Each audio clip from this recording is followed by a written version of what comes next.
Hola, ¿qué tal, gente? Qué gusto tenerlos nuevamente en este séptimo capítulo de su podcast favorito, Experiencias. Una vez más me encuentro con mi co-host, Luis Felipe. ¿Cómo estás, hermano? ¿Qué dice mi hermano Eder? ¿Cómo te va? Muy bien por acá, excelente como siempre y como es de costumbre, una bonita y sana costumbre. Encontrarnos una vez más para poder platicar de esas cosas que nos interesan a través de las experiencias que podemos compartir con nuestra linda audiencia.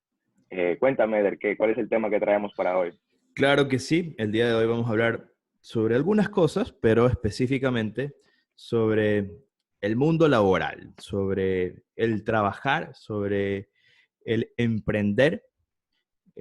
Vamos a estar topando aspectos eh, importantes del mundo laboral actual, que es más conveniente trabajar para ti mismo, trabajar para alguien más, trabajar en una gran empresa o emprender tu propio negocio. Durante estos últimos años, eh, la sociedad ha ido evolucionando en diferentes aspectos y cada vez aparecen figuras distintas en cuanto al ámbito laboral a la que la gente se va adaptando. Hay que tomar en cuenta que vivimos en un mundo capitalista, como desde el punto de vista de modo de producción, ¿verdad? No como, no como, un, no como un sistema ideológico, sino desde un punto de vista económico, de modo de producción, vivimos en un mundo capitalista, más allá de las ideologías que puedan tener cada estado, pero tanto en el país donde yo vivo como en el que tú vives actualmente, creo que se desarrolla su mayor parte en el aspecto económico en un sistema capitalista. Tomando como contexto eso, pues hoy en día surgen como que nuevas modalidades de trabajo, surgen nuevos oficios, ya no existen las profesiones tradicionales o los trabajos comunes, cada vez la gente se inventa o está tratando de buscar nuevas cosas para, entre comillas, salir adelante, ¿no? Progresar o desarrollarse. ¿Qué opinas al respecto? ¿Qué opinión tienes en forma general respecto a este tema? Bueno, primero que nada, muy de acuerdo contigo, Eder.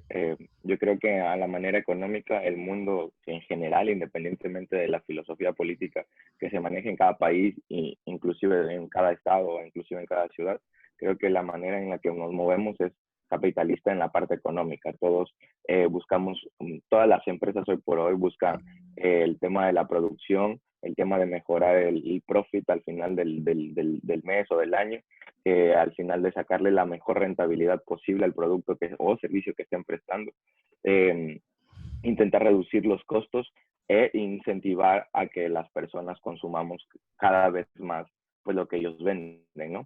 Entonces, realmente sí estamos en un sistema capitalista que nos impulsa a seguir produciendo y gastando en exageración. Entonces, a modo de ello, también habla, yo escuché en un podcast de Diego Rosarino que habla de que la tecnología al día de hoy no es casualidad que la nevera de nuestras abuelitas pues funcionaban toda la vida y quizá todavía funcionan, pero las neveras nuestras al día de hoy funcionan hasta que se acaba la garantía, ¿no? Entonces como que vienen programadas para un cierto tiempo de uso y que se dañen o que no sean funcionales para lo que viene, y entonces pues te obligan a ti a estar pues, comprando una nueva nevera, una nueva lavadora o un nuevo teléfono, ¿no? Entonces, eso básicamente es lo que hace el modelo capitalista, ¿no? Que nunca se deje de consumir, porque si dejáramos de consumir, se dejara de producir.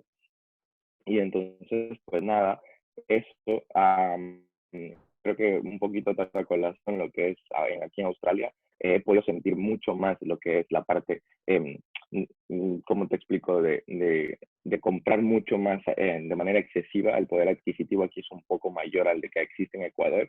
Por ende, se nota mucho más el tema capitalista, cómo se vive aquí o cómo las empresas lo viven año tras año. Cada vez que hay un feriado, cada vez que hay Navidad, pues se nota mucho esa parte entonces, desde las advertising, desde las publicaciones que ponen afuera en las calles, en el teléfono, cómo te bombardean con tantas cosas que en muchas de las partes llegan hasta la parte psicológica para poder e incentivarte a comprar de pequeñas maneras, dando descuentos, diciéndote, compra ahora, llévate, paga después, etcétera, etcétera.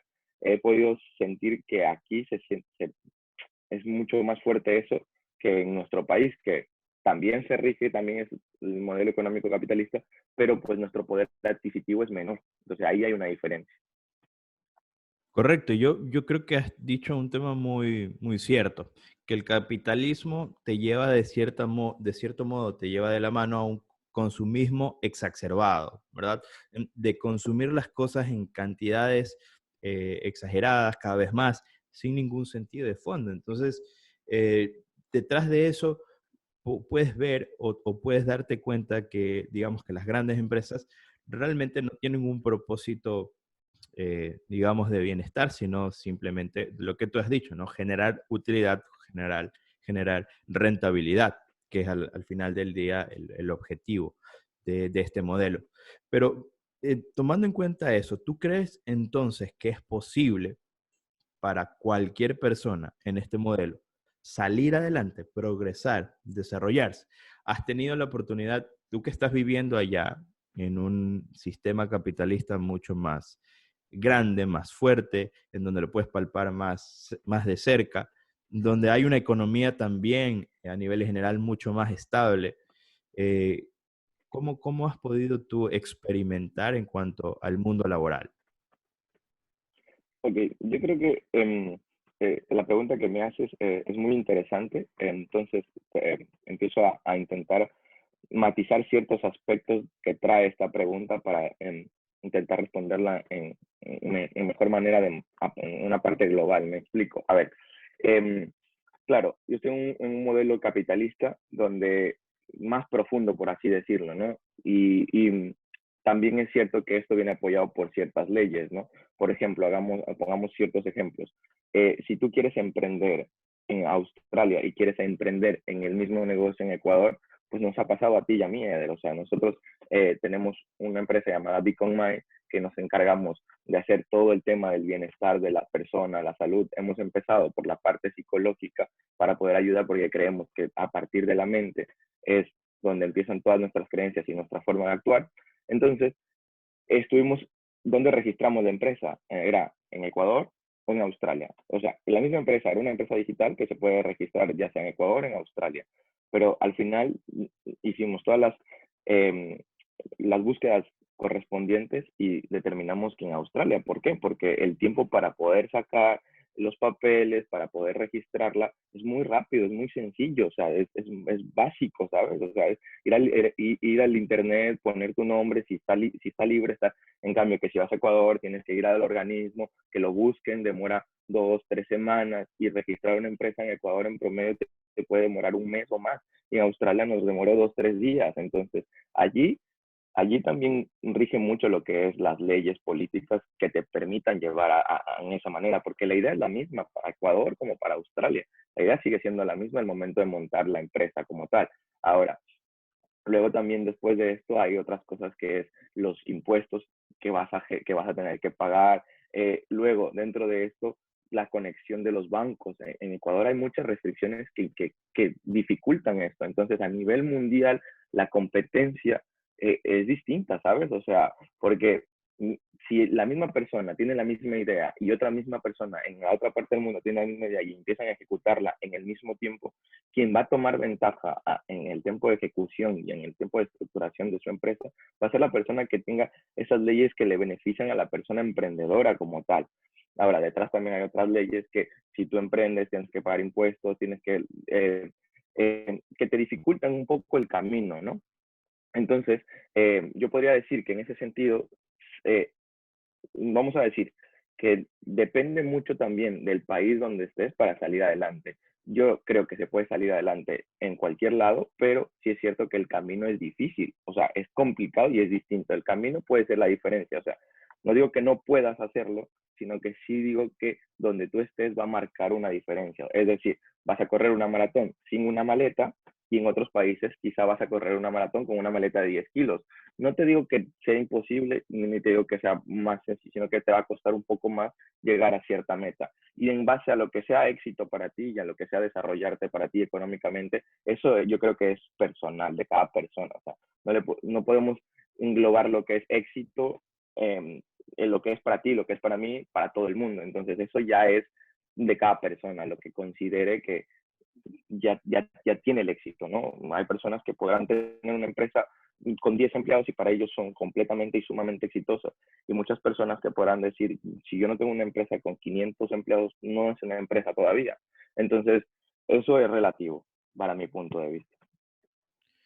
Fíjate que has topado un tema muy interesante y lo que tú dices ciertamente deja ver el atraso que tenemos en cuanto a las trabas. Y yo creo que más allá de un sistema o una ideología como tal, creo que en Ecuador el gran problema que tenemos es la burocracia innecesaria, que limita y entorpece ciertos procesos que son procesos de desarrollo al final del día, porque a veces no es tanto por la ideología o por el sistema, sino porque la burocracia les conviene a quienes están en el poder para poder seguir beneficiándose y sacar dinero.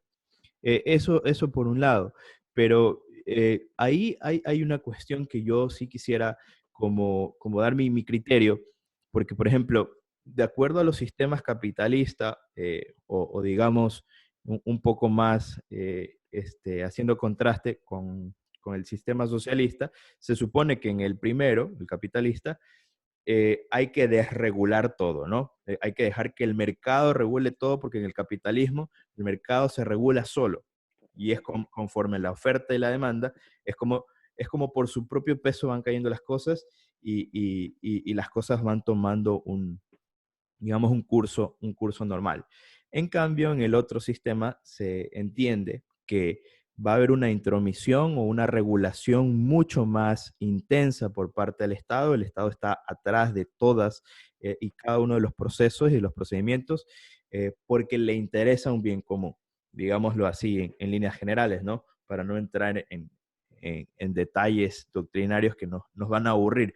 Pero yo creo que ahí sí mi criterio es que tendríamos que ser conscientes de la actualidad y las necesidades de la sociedad y en qué mundo vivimos, de quién dependemos, porque no solamente por ser de izquierda o de derecha, sino con quién hacemos negocios a nivel internacional, de acuerdo al contexto de cada país, cuáles son eh, digamos, cuáles son los recursos que nosotros producimos, cuáles son nuestras debilidades, cuáles son nuestras fortalezas, y de acuerdo a eso ir armando un sistema que se acorde a nuestras circunstancias. Entonces, yo creo que ahí hay que hacer un punto medio.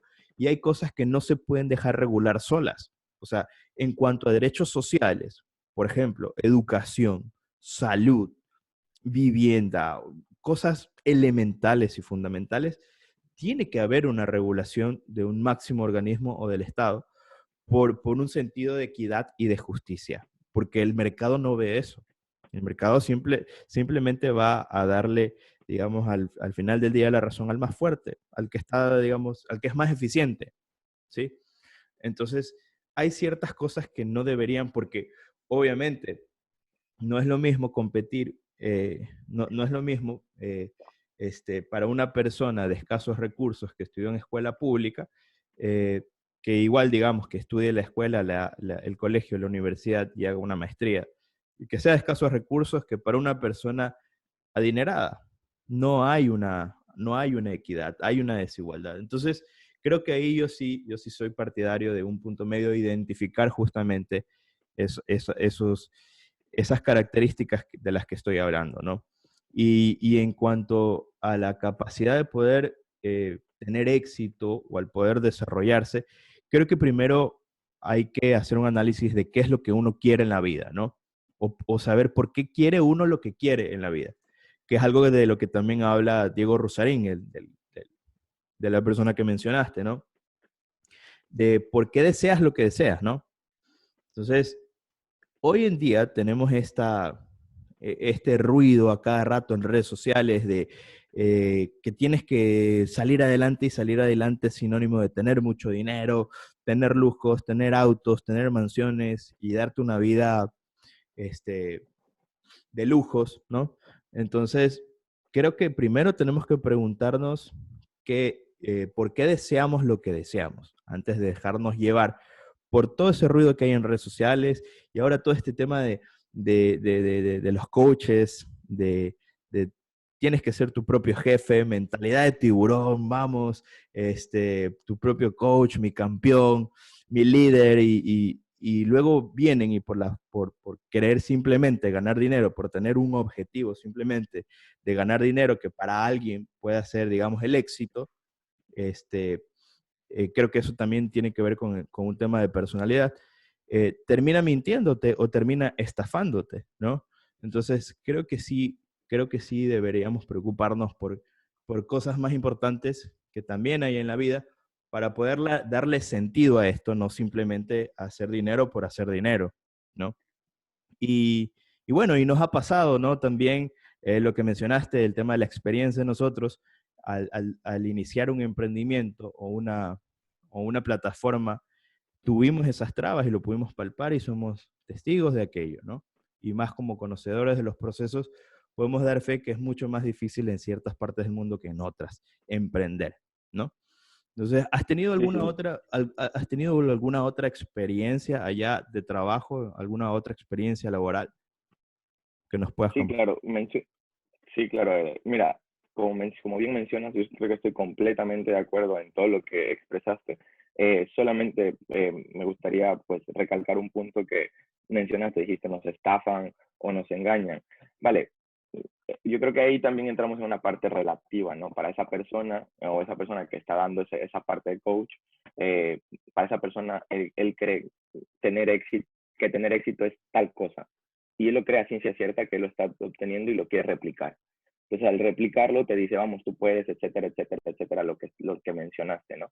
Pero entonces ahí sí depende mucho de cada persona que se entienda primero, que se conozca y empiece a tener ese pensamiento crítico de si realmente lo que él tiene, lo que esa persona que tiene allí, que está expresando, es éxito para mí.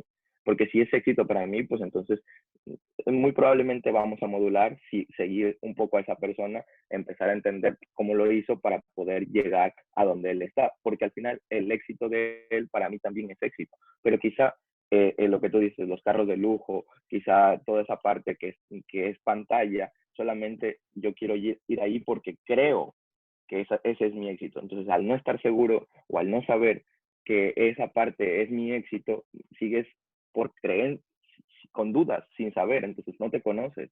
Y yo creo que ahí esa parte es muy importante, conocer primero qué es para ti el éxito, definirlo, por qué quieres llegar allí y entonces entender que vas a un camino con un objetivo, porque es tuyo. Entonces te sabrá distinto el momento de llegar. Pero si tú solamente vas allí porque crees que eso es lo que te hará feliz, quizá no lo hace, quizá llegas y te sientes más vacío. Bueno, eso como tema. Ahora, contando un poco de mis experiencias aquí en Australia, sí, la verdad que he tenido mucho tipo de trabajo, ¿no? Y uno lo puede palpar de esa parte, sobre todo como inmigrante, ¿no? Porque uno está acá de una manera inmigrante. Tengo una visa de estudiante, la cual me permite trabajar legalmente, aquí en Australia, un medio tiempo, part-time. Entonces, los trabajos que uno accede en este momento, por tema también del inglés, porque al inicio, esa es otra traba, el inglés, pues uno llega sordo y mudo, o sea, no hablas, aquí no entiendes nada. Entonces, Ahorita ya estás en nivel de tartamudo, o en qué nivel estás. ni, nivel No, tartamudo y medio sordo. ya tienes un buen nivel. No, Lo pude constatar en Las Vegas. en Las Vegas.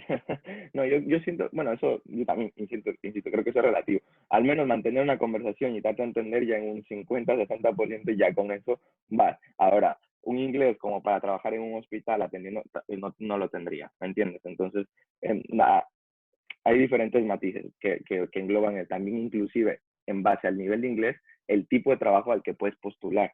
Entonces, cuando recién llegué, pues el trabajo que me quedaba era hacer limpieza, cleaner. Entonces, uno llega y trabaja, le pagan lo mínimo la hora, me pagaban $18 la hora y claro, yo no era empleado. Entonces, ese cambio de mentalidad de venir de Ecuador, de trabajaba como ingeniero civil en mis últimos 3, 4 meses, me pagaban unos $800 americanos al mes Y entonces, luego llegando aquí a Australia, llegas a trabajar de cleaner y empiezo a ganar como $18 la hora a australianos, que en conversión serán unos 15 o 14 dólares um, americanos, ¿no? Por hora. Y había días que trabajaba 10, 12 horas y entonces uno dice, bueno, 10 por 15, $150 el día. O sea que si trabajo 5 días así, me estoy sacando casi $750 a la semana. Y uno dice, wow, o sea, es diferente, ¿no? Qué diferente. Y allá trabajaba eso en un mes y como ingeniero, o sea, hay un cambio muy, muy, muy drástico también. Pero Ahora, también es cierto que los gastos son los, totalmente los, gas- más grandes allá, ¿no? los gastos se maxifican también, efectivamente, pero al final de todo, el tema de la balanza está dado a que al final del mes tú obtengas un dinero para pagar lo que necesitas, lo básico que necesitas, que es la vivienda, la comida, tus gastos, y que al final puedas ahorrar un poco más. Ya depende de ti cómo te administres, ya dependerá de ti, de cómo hagas los gastos que puedas ir saliendo en base a eso. Bueno, entonces empecé trabajando en limpieza, luego pasé a trabajar en un círculo de pintura, luego empecé a trabajar, otra vez volví a la limpieza, luego fui a la cocina como ayudante de cocina, etcétera. ¿Qué otro trabajo? Luego empecé a trabajar como agente de visa educativo, entonces pude ir palpando ciertas situaciones, pero al final que uno básicamente vende su habilidad y su tiempo por dinero, ¿no? Cuando uno trabaja para alguien, básicamente lo que estás haciendo es te pagan por tu habilidad y por tu tiempo. Tiempo. Entonces, eh, y te ponen un rate al cual dos personas llegan y están de acuerdo y te dicen, te voy a pagar esto por esto y tú aceptas, ¿no? Y bueno, lo empiezas a hacer y empiezas a ganar cierta cantidad de dinero. Lo que pasa es cuando decides emprender, bueno, cuando tú eres empleado, tienes una hora de inicio y tienes una hora de fin, lo cual, pues ya se acabó tu hora, dejas de trabajar. Si el trabajo está a la mitad, pues bueno, no importa. Cuando vuelvas a trabajar y te vuelvan a Correcto. pagar, cuando empieces de vuelta, lo continúas, ¿sabes? Vale.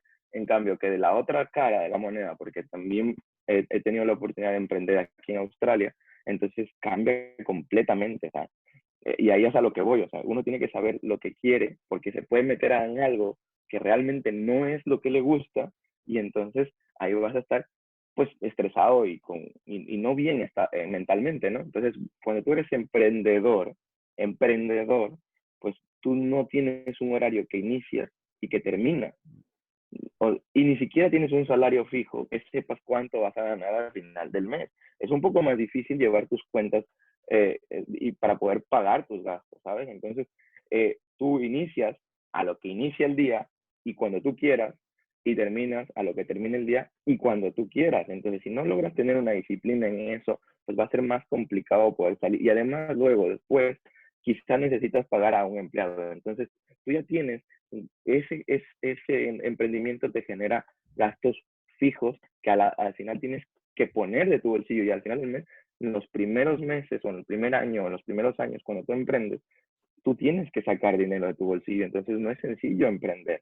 No es tan fácil. Te puedo vender la idea de emprender, que sí, cuando tu emprendimiento ya ha avanzado y se ha desarrollado, pues la idea te agrada, te gusta. Pero ese proceso para llegar allí toma un tiempo y ese tiempo va a depender de ti, de tu constancia, de tu disciplina, de tus recursos.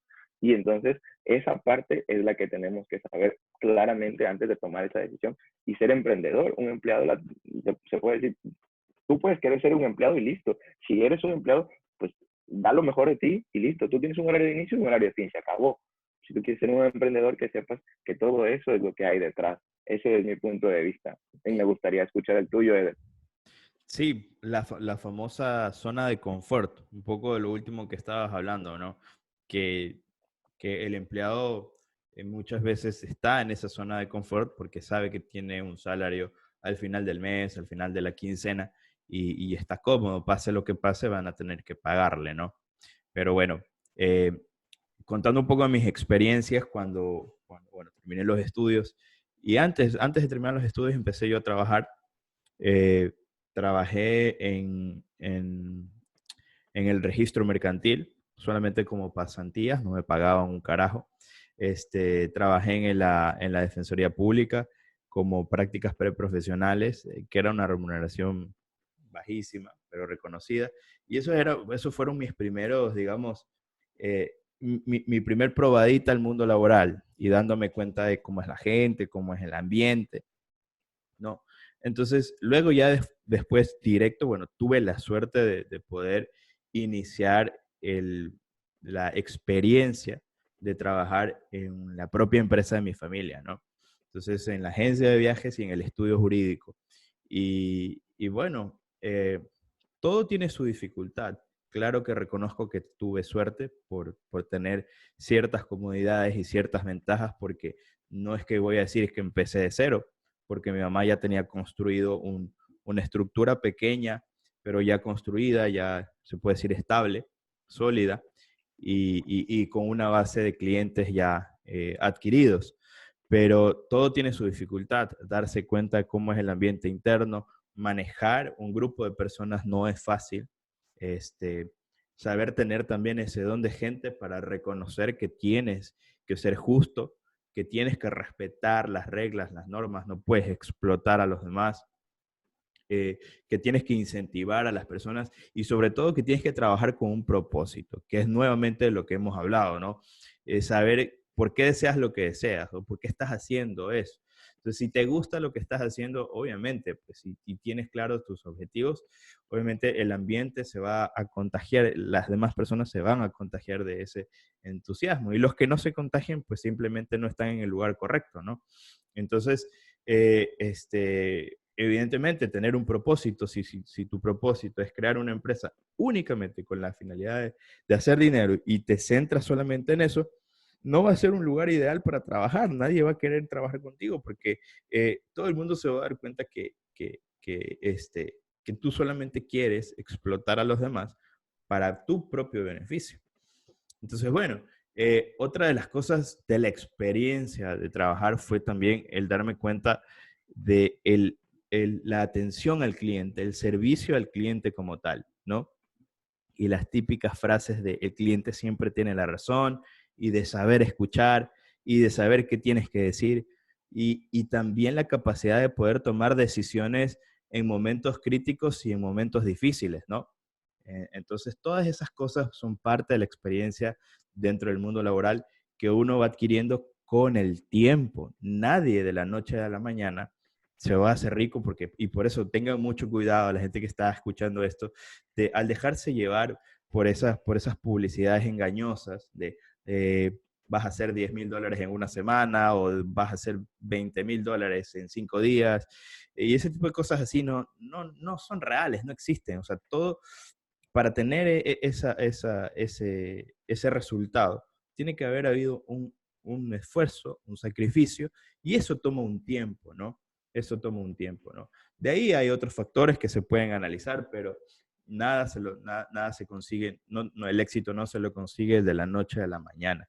Entonces, otra de las cosas también de la experiencia mía dentro del mundo laboral es que, bueno, en mi caso es un poco diferente porque como yo soy abogado y me dedico pues al libre ejercicio y soy abogado litigante, tiene que ver mucho con el tema de qué es lo que tú sabes, ¿no? De cuánto te preparaste para poder hacer las cosas bien, ¿no? Entonces, la gente te paga por lo que sabes. Y básicamente al inicio era difícil porque eso no te enseñan en la universidad. Y eso me gustaría en una próxima ocasión invitar a alguien más para hacer contraste, ¿no? Quizás de otro país, de cuál es su experiencia como abogado en el ámbito laboral, como abogado, ¿no? En otro país. Porque aquí hay ciertas cosas o sea, ciertas trabas que tú te puedes chocar y si tú no estás preparado también emocionalmente o no tienes una ayuda, te vas a chocar el día de que salgas a la universidad y vayas a trabajar y te vas a dar cuenta que no es como te lo pintan no es como te lo pintan en los libros, ¿no? Entonces, eso es otra de las cosas que tienen los famosos profesionistas o profesionales, ¿no? Porque no es lo mismo trabajar para alguien en una empresa, no es lo mismo tener tu propia empresa no es lo mismo ser tu propia empresa, ¿no? O sea, ser profesional, ¿no? El abogado, el médico, el ingeniero, gana por lo que sabe, ¿no? Ya es distinto cuando tienes una empresa y tienes una estructura y hay gente y el dinero o la rentabilidad se produce de otra forma. Entonces son temas interesantes y yo creo que la experiencia mía en el mundo de los servicios jurídicos, de la venta de servicios jurídicos, ha sido realmente, mi crecimiento ha sido yo creo que muy rápido. La verdad es que he tenido suerte, he tenido casos difíciles, casos muy interesantes que podemos charlar horas y horas de casos muy curiosos, pero que me han enseñado mucho y me han ayudado a formarme también como persona y que al final del día siento que con una satisfacción porque, me doy cuenta que mi propósito se identifica con lo que estoy haciendo, ¿no? De llevarle esa estabilidad o esa satisfacción a una persona de resolver sus problemas. Eso te iba a preguntar justamente, ¿no? O sea, tus servicios y lo que tú haces, así en términos generales, se puede decir que ayudas a las personas a resolver sus problemas, ¿no? Entonces, a mi pregunta que va allí es, cuando tienes una cantidad de personas que tienen tantos problemas y los ponen encima tuyo, porque la persona que lo tiene que resolver eres tú, ¿no sientes una acumulación de tantos problemas ajenos que tienes encima de tu espalda? ¿Y cómo llevas esa parte, el tema del estrés? Porque imagino yo o supongo yo, o puede que lo manejes tan bien que pues tus problemas se quedan en la oficina, en tu escritorio, ¿no? Entonces, a mí me causa un poco de curiosidad porque me pongo un poco en tu saco, por así decirlo, y digo, bueno, si tengo 10 problemas, si ya mis problemas son suficientes y luego tengo otros 30 problemas de otras 30 personas completamente diferentes que tengo que resolver y mi cabeza está empezando a resolver los problemas de las otras personas, y cuándo resuelvo los míos o cómo resuelvo los míos, ¿no? Sí, mira que es interesante. ¿No has visto nunca un meme en donde sale un anciano y dice, Roberto, ser abogado no es estresante, 32 años, y es un anciano ahí todo con canas y todo? Entonces, es un poco la burla, sí, porque es un trabajo estresante, definitivamente. No, es muy difícil abstraerse de todos los problemas. Es bastante complicado porque de todas maneras tú tienes que escuchar, tienes que poder analizar el problema a fondo, detenerte a analizar ciertos detalles que pueden ser importantes o determinantes a la hora de resolver un juicio o para resolver un problema sin necesidad de llegar a un juicio. Entonces, sí es un poco difícil abstraerse, pero ahí lo más importante es poder tener la capacidad emocional para poder asesorar al cliente de una manera correcta y de una manera técnica y profesional. Y eso hablábamos algún día cuando nosotros iniciamos el, el, el emprendimiento del servicio psicológico, del servicio de terapia psicológica, ¿no? Hay algo que te enseña o al menos te recomiendan cuando estás iniciando la carrera de Derecho, te mandan a leer un libro que se llama El alma de la toga, ¿no? En donde una de las grandes recomendaciones es que el abogado tiene que no ser psicólogo, tiene que aprender a no ser psicólogo. Tienes que escuchar a tu cliente, tienes que analizar todos los detalles, tienes que entenderlos, tienes que detenerte a analizar cada aspecto importante. Pero tú no puedes convertirte en su psicólogo o en su consejero emocional, porque ahí es cuando te va a empezar a afectar, ¿no? Y lo correcto es escucharlo, asesorarlo en la parte técnica y ayudarle a resolver el problema. Claro que eso agobia también, ¿no? Pero deslíndate de la parte emocional y decirle, bueno, de esto se tienen que encargar un profesional, ¿no? Entonces, por eso fue que nació la idea de crear Sí. Bicom, justamente en el contexto de una pandemia en donde muchísima gente estaba necesitando esa ayuda. Pero sí, al final del día, como para responder tu pregunta, luego de un mes, 2 meses, creo que sí necesito hacer actividades extra, como fuera de lo que normalmente hago, para poder distraerme y para poder sacar el estrés. Sí, claro, es importante. Yo creo que allí, pues cada persona encontrará esa actividad extra. Para mi punto de vista, creo que el deporte es algo muy importante que te oxigena y que te saca de ese nivel de pensamiento, ¿no?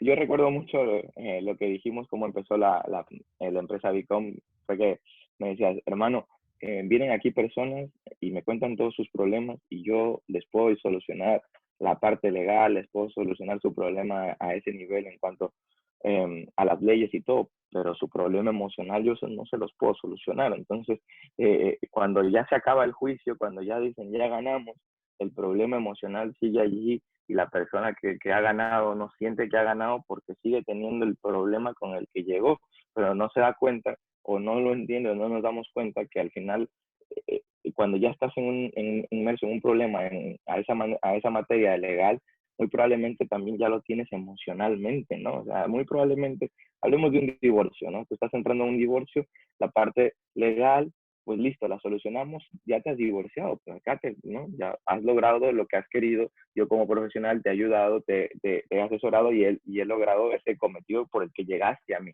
¿no? Entonces, ya estás divorciado o divorciada, pero cuando ya lo tienes, quizá no te sabe igual, quizá sigues teniendo pues, esa parte mental esa felicidad no fluye como tú creías que en su momento iba a ser una vez que ya se dé. Entonces ahí viene una parte emocional como tal, ¿no? Entonces cuando recuerdo mucho que lo dijimos, dije, y caí en cuenta y dije, tiene mucho sentido, ¿sabes? Muchas personas a veces creen que solucionar el problema legal ya está, ya se acabó el problema, cuando el problema ni siquiera eh, ha llegado al fondo, has tocado la tapa, pero de fondo trae muchas más cosas, que es la parte mental y emocional, que es muy importante de cuidar. Sí, mira, tú has elegido justamente un caso fundamentalmente emocional, como es un caso de divorcio, ¿no? Que tiene que ver con algo emocional, sentimental. Pero todos los casos tienen su afectación emocional. Es por eso que hay las famosas acciones de daños y perjuicios, por ejemplo. Y es por eso que también en los juicios hay algo que se llama reparación integral, que los jueces ordenan cuando identifican este tipo de afectaciones. Por ejemplo, yo tengo un caso de una persona que tiene VIH y que lo despidieron por su condición de tener VIH. Y una de las reparaciones que estamos solicitando al juez es justamente que se le pague el tratamiento psicológico, ¿no? Porque esta persona va a tener ese problema emocional no hasta que dure el juicio, lo va a tener de por vida, porque él ha sido discriminado meramente por su condición de salud. Entonces, es algo que lo va a tener que lidiar, ¿no? Y que no todas las personas unos lo van a superar pronto, otros lo van a superar mucho, se van a demorar un poco más, pero para eso existen estos mecanismos, ¿no? Y bueno, nos desviamos un poco del tema, pero interesante topar todas estas aristas, ¿no? No, sin duda, siempre es interesante. Yo creo que eso es parte de lo que es el podcast Experiencias, ¿no? Empezamos con un tema y este tema trae a colaciones ciertas ramas que es necesario tocar y es necesario poderlas hablar y conversar, porque al final del día, qué genial que también se pueda hablar de esto, porque como bien dijiste en una parte que estuviste hablando sobre las universidades, te cuentan una parte que realmente no pasa o no te cuentan o te la pintan de una manera o te la dibujan de una manera, pero desde cómo debería de ser, desde cómo está planteado el prototipo que debería de pasar, pero cuando entras a la realidad pasan otras cosas que tú ni siquiera te hubieras imaginado, ¿no? Entonces eso es lo bonito de poder compartir estas experiencias, de poder compartir lo que hemos vivido, porque al final también yo creo que cuando tú empiezas a resolver los problemas de la gente, te vuelves un poco más sabio, Eder, ¿no? Porque te empiezan a contar problemas y uno aprende también de eso. Ahora, hay un dicho que dice, nadie aprende del problema ajeno hasta que lo vives, ¿no? Hasta que te pasa a ti, ¿no? Como te tiene que pasar a ti para poder aprender. Ojalá aprendiéramos de los problemas de nuestros amigos, de las personas que tenemos alrededor, porque pues no tendríamos que incurrir en esos caminos que nos generan quizá dolor y todo ese tipo de cosas, ¿no? No, yo creo que más que convertirte en sabio en esta profesión o al resolver los problemas, creo que eh, vives una experiencia más. ¿Y qué es un experto? Un experto no es solamente la persona que lo palpa, ¿no? Que lo vive o que lo estudia. También te puedes hacer experto escuchando, porque te puedes hacer experto en, bueno, ya sé cómo resolver esto o ya sé cuál es el camino al menos para tratar de llegar a la solución, ¿verdad? Entonces, mucho de lo que me ha dado esta experiencia de resolver problemas de la gente es de que me doy cuenta cómo es el mundo, ¿no? O cómo es al menos cierto sector de la sociedad. Que te das un golpe de realidad durísimo que dices, ¿cómo puede existir? Muchas veces sí, aunque suene ingenuo, ¿no? ¿Cómo puede existir tanta maldad, ¿no? Entonces te das cuenta realmente de cómo es la vida y eso al final es una experiencia más porque puedes prevenir a las personas que están cerca tuyo, ¿no? Y eso es lo interesante de esta profesión. Bueno, y en cada trabajo, en cada oficio, en cada actividad, creo que puedes irle sacando ese provecho o verlo desde esa perspectiva, ¿no? Otra cosa de la que no me quería ir de este capítulo sin abordarla era los famosos nuevos oficios que existen, los famosísimos gig economics, estos nuevos trabajos de Airbnb, Globo, Uber Eats, en donde hay un debate muy largo, muy discutido respecto de que se vulneran o no se vulneran derechos laborales, derechos de trabajadores. ¿Se está explotando o no se está explotando a la gente? Porque eh, aquí en Ecuador, al menos, no se ha permitido a algunas de estas empresas que puedan laborar. Por ejemplo, los famosos este, eh, eh, taxis de Uber eh, o de Cabify no les han permitido, al menos legalmente, laborar, ¿no?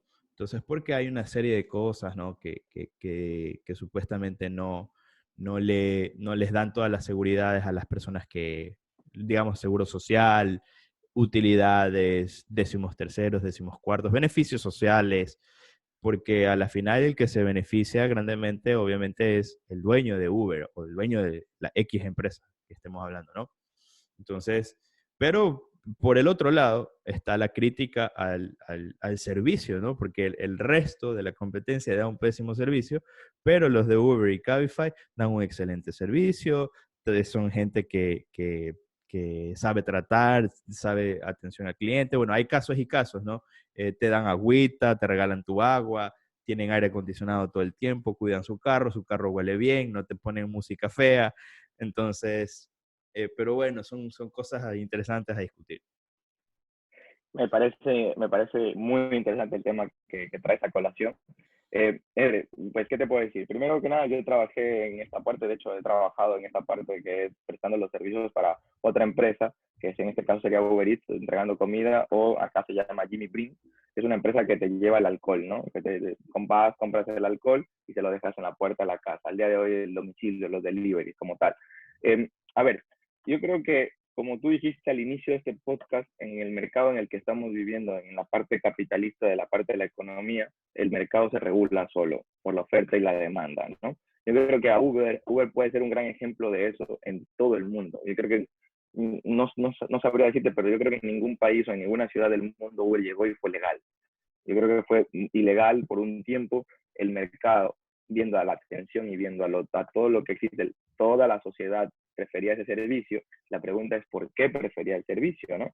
Por lo que tú mencionaste, el carro huele bien, te regalan tu botella de agüita, el precio es inclusive un poco menor, el servicio es mejor y todo ese tipo de cosas. Entonces, Uber como empresa tiene ciertos matices que te dice que hagas, ¿no?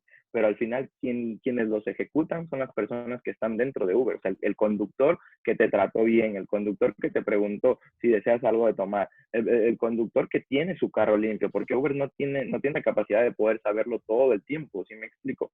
Claro que tú como usuario al final lo puedes catalogar, esa oportunidad de poder dar una referencia y calificar tu experiencia ante el servicio que has usado, ¿no? Pero al final la persona que lo está dando, pues también depende. Entonces ahí también yo creo que va la parte de si la persona que está brindando el servicio, está trabajando para Uber, se encuentra contento, porque no es lo mismo trabajar para una empresa y tú no estás contento con la empresa, tú vas a brindar un servicio distinto al que podrías brindar si tú estás en mejores condiciones con la empresa. Entonces, sí, mucha gente dice, hablando de derecho, y entonces le empezamos a ver lo negativo de la situación. Las cosas negativas podemos encontrarle a cualquier cosa, ¿no? Las cosas positivas también. La óptica con la que mires las cosas es como vas a hacer tú las cosas, ¿no? Tengo muchos amigos acá que trabajamos de eso. De hecho, la mayor parte de los migrantes trabajamos brindándole el servicio a Uber Eats, ¿no? O a Uber Driver. Entonces, eh, tuvimos una vez una charla entre los que trabajamos, ¿no? Entre ellos. Entonces, yo creo que en Ya, un grupo de amigos, ya se querían agremiar, pero se acordaron que son sus propios jefes. eh, más o menos, más o menos, y tengo un amigo de España que cada vez que puede hablar de Uber lo dice lo voy a decir con sus palabras españolas, tío, es que Uber es la polla, aluciendo como, mira, me conecto cuando quiero, si me quiero ir de fiesta y me levanto a las 3 de la tarde, pues me levanto a las 3 de la tarde, y si quiero trabajar, trabajo, si no quiero, no trabajo. Yo me conecto y conecto el tiempo que empiezo, que voy a trabajar. Y además, está comprobado que a la semana puedo hacer mi dinero, inclusive al día de hoy, aquí en Australia, en vez de Australia, si tú haces Uber, Eats, o sea, tú entregas comiendo, repartes, tienes un promedio más o menos de 30 a $32 por hora entregando comida. Entonces, ya muchos trabajos al día de hoy, como los de limpieza que mencioné al inicio y todo eso, ya, no tienen gente. O sea, no puede porque en este servicio están ganando más y el desgaste, pues, que genera el tener un trabajo, no lo tienes, ¿sabes? Entonces, si tú trabajas para alguien, tú tienes un horario, empiezas de tal día a tal hora, hasta tal hora. Entonces, y tienes que hacer esto, y quizá a veces otras cosas más que no estaban allí. Entregando la comida o llevando pasajeros, pues tú haces algo las veces que quieras, la cantidad que quieras, por el tiempo que quieras, y tú decides, si quieres trabajar esta semana, trabajas, si no, no trabajas. Esa libertad que da, yo no creo que un trabajo como tal lo pueda dar. ¿Tú Al crees que final, está, y tú crees que está bien remunerado? Acá creo que no. No sé si allá, creo que es rentable, ¿no? aquí en Australia te estoy diciendo, o sea, para mi punto de vista es muy bien remunerado. O sea, tú al final, a la semana trabajando tus 40 horas en una semana, haciendo eso te puedes estar ganando entre 1,000 y $1,200 australianos semanales. ¿Y qué te sirve para Está, vivir tranquilo? eh, te queda para ahorrar la mitad de tu sueldo. O sea, tú con la mitad de eso pagas tus gastos sin problema. Una renta de $200, una habitación solo, y tu comida otros $150. Y ponle internet, gasolina, etcétera, todo eso, se va a la mitad y te queda la otra mitad para vivir. Acá.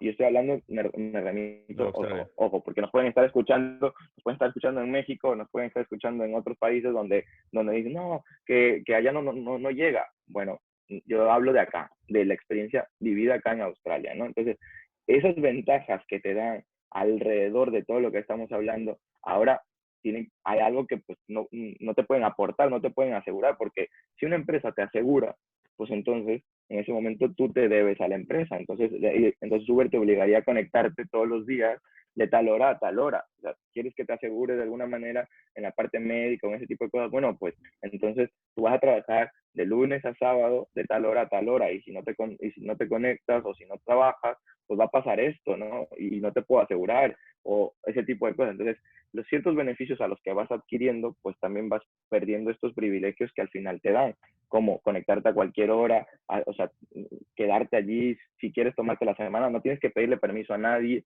eres tú el que lo decide. Entonces, ahí yo creo que en ese toma de decisiones, la balanza se tiene que equilibrar de alguna manera, ¿no? Ese es mi punto de vista, ese es mi Sí, yo, punto de vista. por ejemplo, acá yo no, bueno, habría que preguntarle a alguien que haya hecho Uber acá en Ecuador, pero no sé si sea rentable. Yo creo que no lo es. Aparte porque no los dejan circular, ¿no? Porque tienen que estar sobornando a los de tránsito y todo eso. A menos que sea una persona, digamos, que no tenga mayores gastos o necesidades y obviamente, pues, sí le va a resultar al final del día, pero eh, creo que también escuché un comentario muy, muy interesante alguna vez que decían que no debería prohibírseles a estas nuevas modalidades de trabajo como Uber que entren en el mercado acá en Ecuador, sino debería exigírseles a los demás que mejoren el servicio.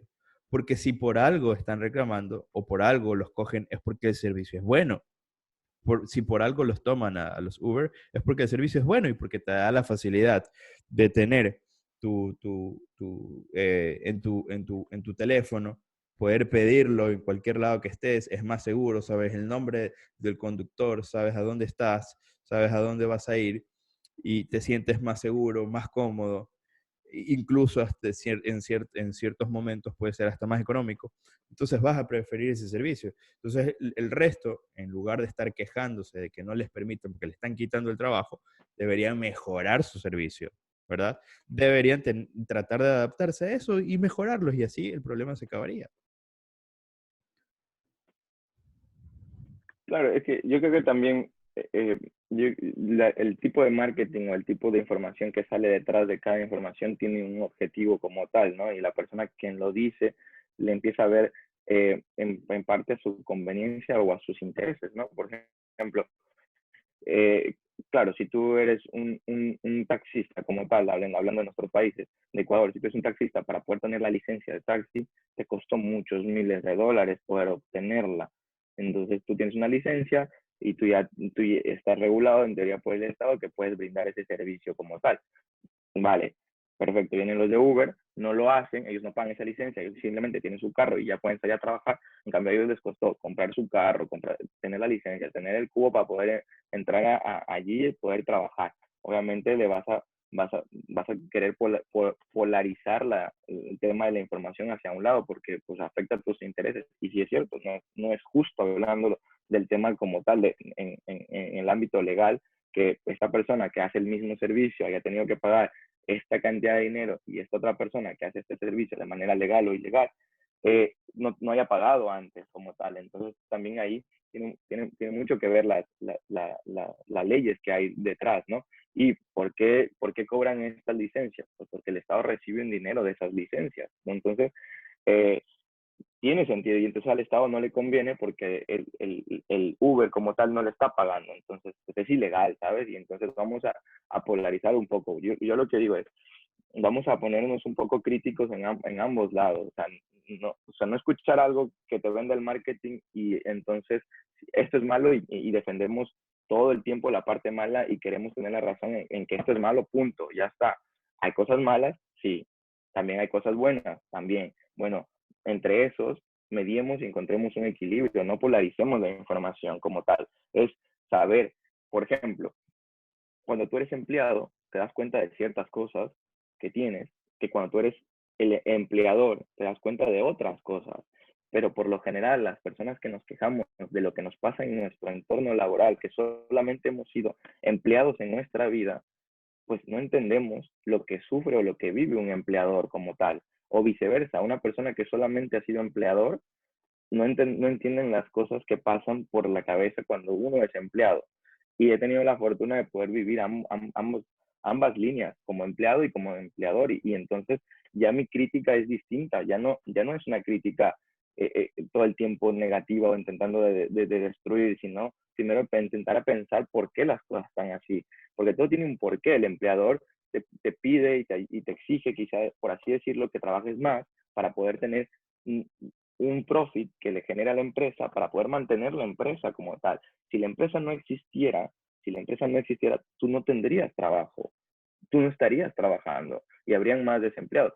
Entonces, el empleador lucha por mantener un flujo en la caja, por mantener esa familia o ese entorno que pueda seguir siendo viable, porque si deja de ser viable, si deja de ser rentable, por así decirlo, pues al empleador va a tener que cerrar. Y al momento de cerrar, tú como empleado te quedas sin trabajo como tal. Entonces, eh, a lo que voy es no polaricemos solamente una parte de la información, sino intentemos poner una crítica ante eso, pero con un pensamiento primero, o sea, pensando por qué se dan las cosas o por qué creemos que pasamos esto para luego entender y poder llegar a esa conclusión. No solamente es que esto me están sobre, qué sé yo, no me gusta por esto, y solo nos quedamos en esa línea.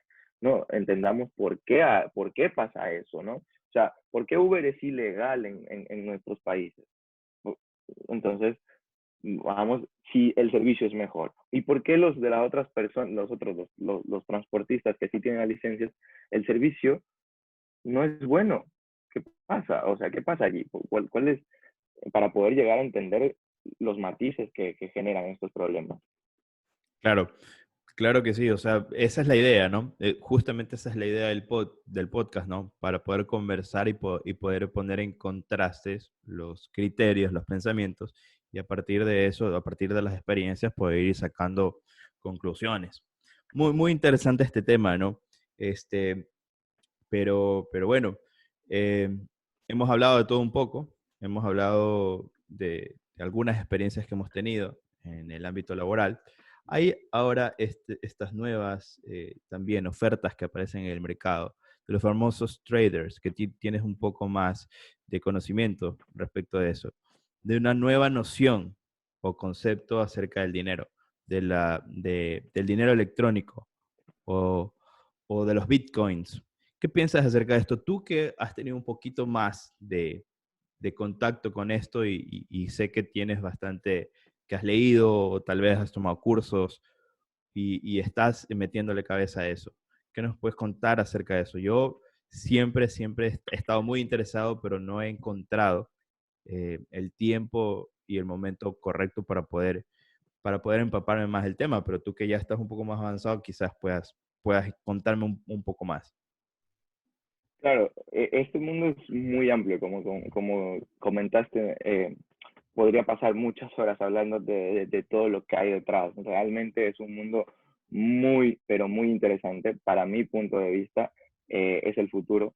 No sé cuánto tiempo le tome en volverse, pues, de cierta manera, nuestro nuevo sistema económico. No sé si a lo mejor no estaré vivo para contarlo, quizá toma más tiempo, no lo sé, pero realmente trae mucho, eh, soluciona muchos problemas que estamos debatiendo mucho tiempo en la parte de justicia, ¿no? Hablando un poco, por ejemplo, de los contratos inteligentes, donde si tú empiezas a tal hora y terminas a tal hora y tu rate es tanto, pues bueno, matemáticamente es imposible que haya una equivocación, ¿sabes? Matemáticamente, cantidad de horas, pues bueno, tú trabajaste 5 minutos más y tú saliste, pues esos 5 minutos son remunerados como tal, ¿no? Lo que no pasa al día de hoy, si tú trabajas 10 minutos más, 20 minutos más, media hora más en tu empresa, nadie te dice, ah, trabajaste media hora más y toma, aquí tienes esta parte, ¿no? Porque está regido por un contrato que te dice tal hora, pero si tú trabajas una hora más, ¿quién te, nadie te la paga esa hora como tal, ¿no? Bueno, y también cuando recibes partes de acciones, etcétera. Toda la nueva moneda digital está basada en ciertos problemas matemáticos donde Blockchain. la matemática donde la matemática es exacta. Entonces, eh, realmente eh, tiene mucho futuro como tal y para mi punto de vista el Bitcoin es la parte de lo que es el oro, pero visto de una manera cibernética, o sea, es programado en una sala, eh, en un mundo virtual. Entonces, no sé si más o menos tienes conocimiento que todo lo que existe en el mundo, todo como lo ves, puede ser programado y lo pueden hacer virtual a través de la codificación, porque todo recibe un código, ¿no? Entonces te va diciendo esto, si hace esto, pasa esto, si hace esto, pasa esto, ¿vale? Entonces, los mismos sucesos que pasan en lo que es todo el proceso de minado, cuando minas el oro, está hecho de manera virtual, pero corrigiendo los errores que hay en el mundo real al momento de minar. Primero que nada, no, tú no sabes cuánto oro hay en el mundo como tal. O sea, y es un No. metal que le da valor al oro, que las personas lo desean, ¿sabes? Que La las personas, apreciación que la apreciación, la sociedad como tal le damos un valor y decimos, es un metal precioso, no se daña, no se, ya, listo. Por esas cualidades que tiene el oro, es valioso, ¿vale? Ahora, ¿por qué siempre aumenta de valor? Porque su dificultad para conseguirlo es cada vez más compleja. Ya el oro que tenemos en la superficie ya nos lo vamos acabando y tenemos que ir más profundo. Entonces, el minero para poder seguir construyendo su parte rentable, tiene que invertir en máquinas más pesadas, tiene que hacer más cosas, tiene que generar más procesos para poder extraer el oro y ponerlo en el mercado. Entonces, por ende, es un bien que siempre se evalúa en una línea de tiempo, ¿no? Una línea de tiempo de largo plazo, el oro siempre tiene una tendencia alcista. Entonces, ¿qué pasa con el oro? Que este oro ha sido visto como un resguardo de valor por las grandes personas, por las grandes empresas, por los grandes millonarios. ¿Por qué? Porque el dinero fiat, como conocemos, tiene una devaluación anual entre el 3 y el 5%, dependiendo de en qué país te encuentres. Pero hablemos de Estados Unidos, que será entre un 3 y 4% anual. Es decir, cada año que pasa, cada vez que celebras feliz año nuevo, tu dinero que tienes en la cuenta vale un menos 4%. Pero cuando tú tienes $10,000 en tu cuenta, pues un menos 4%, estamos hablando de unos $40, pues, perdona, de unos $400 de $10,000, pues no te interesa mucho, ¿sabes? O sea, quizás no te pones en preocuparte de dónde voy a poner este dinero para que resguarde su valor, sino dices, bueno, cuando tenga que pagar lo que tenga que pagar, pues lo voy a pagar. Pero tu salario no se ha valorizado un 4%. Entonces, por eso es que cada vez nos cuesta más comprar las cosas, conseguir las cosas con nuestros mismos salarios. Y por eso sentimos que nuestro dinero no se mantiene en nuestra cartera, sino que se va más rápidamente. Y el Pero Bitcoin, ahora, y el Bitcoin es, ya, es, es similar, pero eh, ¿qué hay de la crítica que tiene de su volatilidad? Tú dices, bueno, el dinero se va devaluando, pero en el Bitcoin no tienes una certeza si va a la alza o a la baja, y qué es lo que lo respalda, si existe, no existe nada que lo respalde en realidad. Y otra pregunta que también he escuchado mucho, ¿quién controla todo esto? vale, perfecto. Primero que nada, ok, para entender un poco más el tema de lo que te estoy comentando, entonces una persona que tiene mucho dinero en la bolsa, que tiene mucho dinero en su bolsillo, que tiene, hablemos de 10, 20, 30 millones de dólares, si le digo a él que cuando dice feliz año nuevo está perdiendo el 4%, ¿qué crees que va a pasar esa persona? O sea, tú tienes 10 millones de dólares, ya no son $400, sino estamos hablando de que por cada 10 millones de dólares estás perdiendo $400,000 y tú no quieres perder esa cantidad de dinero. Pero el porcentaje es el mismo, solo que como tú tienes un volumen más grande, tu pérdida es más grande. Entonces, por ende, lo que va a pasar es que estas personas busquen resguardar su valor. Por eso es que las personas o compran bienes y raíces, mantienen su valor, de hecho, se evalúan con el tiempo el valor y pues guardan lo tienen como un refugio y encima monetizan más dinero, ¿no? Entonces, las personas empiezan a hacer lo que se llama inversión y también invierten pues en el oro, porque como te digo, en el oro y la plata son metales preciados que se valorizan con respecto al tiempo. Ahora, aquí yo dejo una pregunta. ¿Realmente estos materiales se evalúan o el dinero fiat como tal que tenemos se devalúa tanto que estos mantienen su valor, pero el fiat se encuentra devaluando, que cuando los comparas, pues el uno vale más que el otro, ¿vale? Ahora, respondiendo a tus preguntas con el tema del Bitcoin, porque para mi punto de vista el Bitcoin está hecho como el oro cibernético, como el oro virtual. Primero, tú me dices, ¿quién lo regula? No hay un ente que lo regule como tal, no existe como el Estado tal o el gobierno tal o la corporación tal regula que esto exista. No, se autorregula por el sistema que tiene. Tiene un sistema que es descentralizado y eso es lo genial que viene detrás de todo esto. Cuando tú no tienes a un ente, un gobierno como tal, que necesites de esta parte para que lo regule, si no se autorregula y porque es descentralizado. ¿En qué tema? ¿Qué significa que es descentralizado? Si tú necesitas mandar un dinero de tu cuenta bancaria a mi cuenta bancaria aquí en Australia, tú tienes que pasar por inclusive una tercera persona o quizá cuatro o tres más entre medias, ¿no? Que tu banco le manda a tal banco, que el otro banco le manda al internacional, que el internacional le manda a mi banco, y ves que hay una cadena ahí que entorpece la transacción tuya desde tu banco a la mía. Con Bitcoin no pasa esto. Tú agarras de tu billetera, lo envías a la mía, Pero entonces tú dices, bueno, ¿y quién lo regula? Bueno, ahí viene la parte que es descentralizado. Dentro de la red de blockchain existen los llamados nodos. Los nodos, para que más o menos se entienda, son como libros, son libros contables. Son libros contables, que ¿qué es lo que pasa con los libros contables? Que cada transacción que se hace se escribe y tú puedes ser un nodo validador. No necesitas nada, simplemente vas a la página de Bitcoin, descargas todos los libros contables. Desde el inicio del Bitcoin hasta el día de hoy, hasta la última transacción, te demorará unos 2 días en descargar todo este PDF y tú serás un nodo validador cada vez que se haga una transacción en esta blockchain. 6 nodos validadores tienen que validar la transacción. Es decir, en 6 libros contables se tienen que escribir. Si eso pasa, se escribe y es de manera aleatoria. Nadie sabe dónde están los nodos. O sea, puede ser un nodo en Ecuador, un nodo en Japón, un nodo en Italia y 2 en Estados Unidos. Ya está, son los nodos. Y si esos 6 nodos validan la transacción, perfecto, se aprueba la transacción y en todos los libros contables a partir de ahí se va a escribir esa transacción. Entonces, tú no la puedes eliminar, ni bloquear, ni borrar. No Y se puede entonces alterar.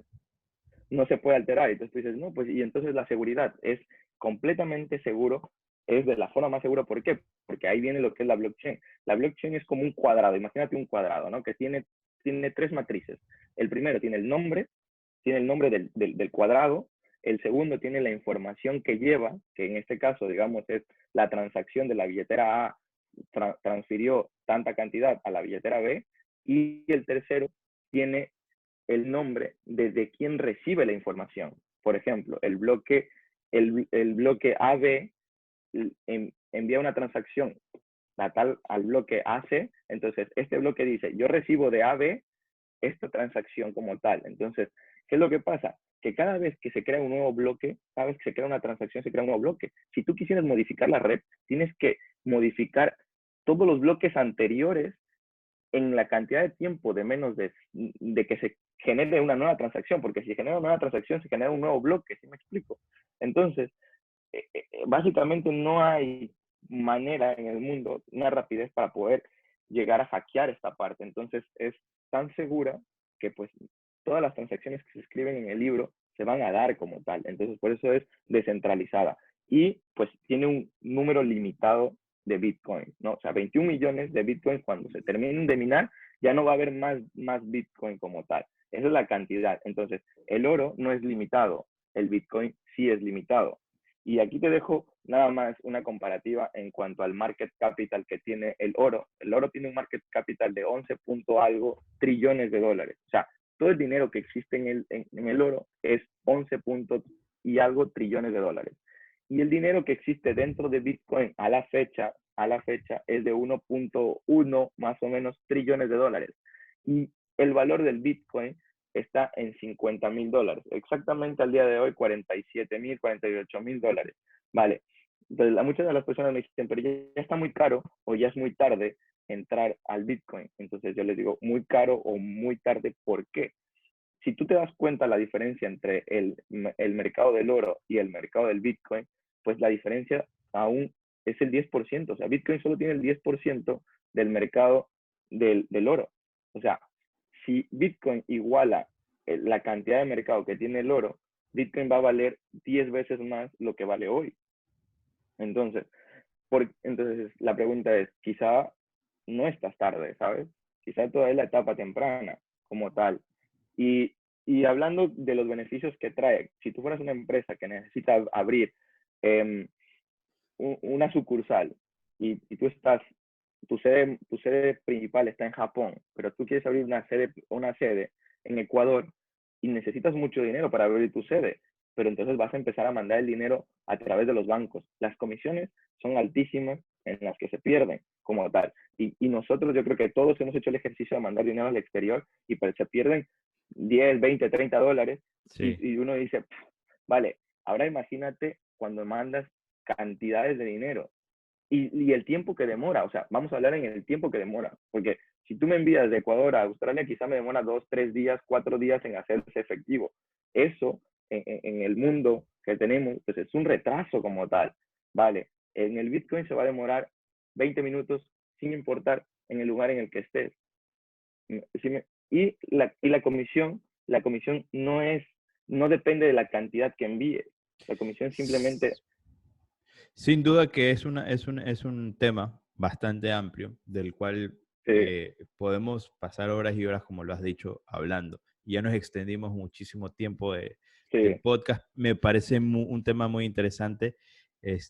Creo que conoces ya bastante el tema. ¿Cuánto tiempo crees que una persona se podría tomar para saber o tener nociones elementales del Bitcoin? O alguien que quisiera iniciar en esto. Yo creo que 2 horas para poder entender un poco cómo se trabaja, por qué, un poco por encima del proyecto. Con 2 horas yo creo que ya lo sabrías, las cosas básicas y necesarias para poder empezar en este mundo como tal, como inversión a largo plazo. O sea, mirar a Bitcoin y al tema de las criptomonedas que vienen detrás, porque Bitcoin, te he hablado de Bitcoin, que es como el oro cibernético, pero detrás de Hay un Bitcoin montón. vienen otras Sí. muchas criptomonedas que solventan otros problemas que tenemos en la vida real. Entonces, hay otros proyectos que ya te vas a tener que te tienes que ir empampando y todo ese tipo de cosas. Pero Bitcoin como resguardo de valor, como una inversión a largo plazo, pues te tomará 2 horas entenderlo y ya está. ¿Me entiendes? Ya después de eso irás viendo si te gusta este mundo, si quieres empaparte más, pero ya lo habrás probado. Lo básico para entender, 2 horas. Y Buenísimo, podrás estar... Sí. buenísimo. ¿Cuánto dinero has perdido hasta ahora en Bitcoin?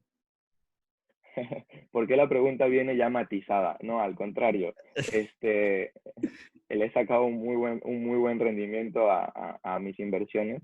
Vengo invirtiendo desde el 2019, mediados del 2019, al día de hoy, a la fecha. Tengo una valorización de aproximadamente un 400-500% de la inversión hecha.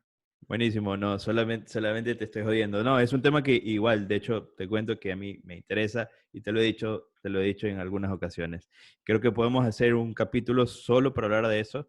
Me va a tener que meter a estudiar en alguna parte para poder hablar con más propiedad y me han invitado amigos y colegas a participar de foros en Telegram, en webinars, en Facebook que hablan sobre el tema, pero como te digo, bueno, hay que ir encontrando el tiempo.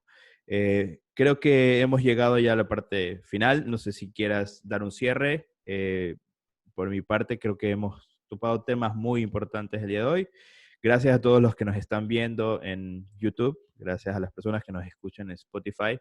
Siempre para mí es un placer poder compartir nuestras experiencias. Mm. Nada, me gustaría decirles a esta línea de audiencia que pues aquí han podido escuchar un poco de las experiencias de lo que es ser empleado, empleador, emprendedor, y al final hemos terminado y hemos cerrado un poco desde el punto de vista de inversión, ¿no? Entonces, es un gusto poder compartir con todos ustedes estas experiencias que hemos podido vivir en carne propia para que ustedes pues las puedan escuchar y la idea es que pues, no nos crean, que lo pongan en práctica y que puedan sacar su criterio en base a sus experiencias. Ha sido un gusto de mi parte compartir contigo, primo. Estamos viéndonos en una siguiente oportunidad. Listo, dale like, comparte, será hasta la próxima. Chao, chao. Chao, chao.